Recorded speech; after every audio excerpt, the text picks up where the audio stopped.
अकोला जिल्ह्यातील पीक विमा योजनेमधल्या शेतकऱ्यांना अखेर पीक विमा रकमेचे पैसे मिळालेत। कृषी विभागाने ही माहिती दिली आहे।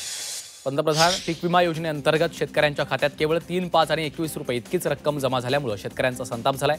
या आर्थिक थट्टेच्या निषेधार्थ अकोल्यातल्या शेतकऱ्यांनी अनोखा आंदोलन केलंय।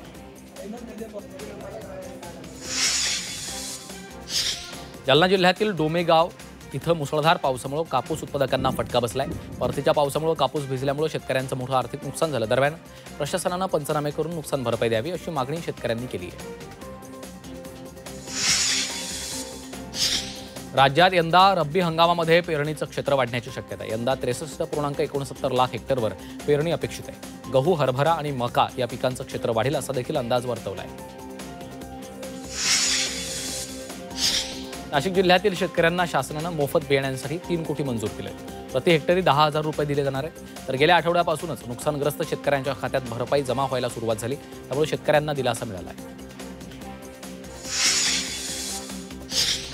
संभाजीनगर जिल्ह्यातील शेतकऱ्यांना 480 कोटींचा निधी मंजूर झाला।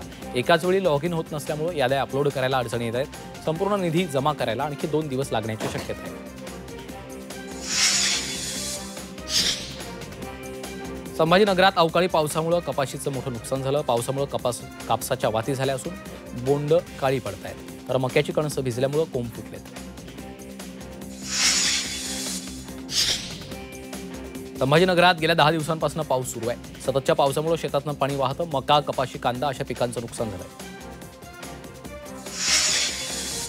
यवतमाळ जिल्ह्यात 2 दिवसांपासून पाऊस सुरू आहे। पावसामुळे वेचणीसाठी आलेल्या कापसाचं मोठं नुकसान झालं। सध्या कापसाची बोंड फुटली आहेत आणि नेमक्या याच काळात पावसानं हजेरी लावल्यानं उरला कापूसही शेतकऱ्यांच्या हातातनं गेलाय। अकोल्यातल्या दहिगाव गावंडे परिसरात पावसामुळे कापसाच्या पिकाचं नुकसान झालं। सध्या कापूस वेचणीचा हंगाम सुरू आहे, त्यात अवकाळी पावसामुळे कापसाची बोंड गळून पडली आहेत। झाडावरची बोंड भिजल्यानं कापसाच्या गुणवत्तेवर आणि वजनावर परिणाम झालाय।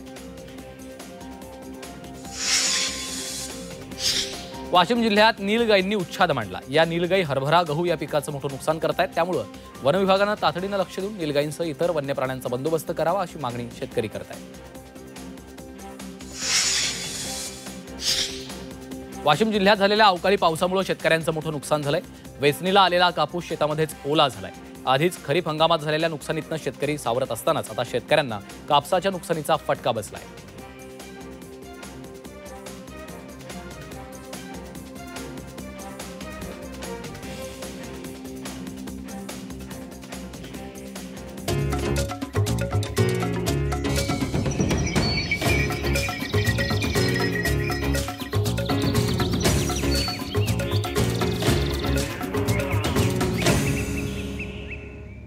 पीक पाणी powered by Nature Care fertilizers, Prithvi rich poly phosphate.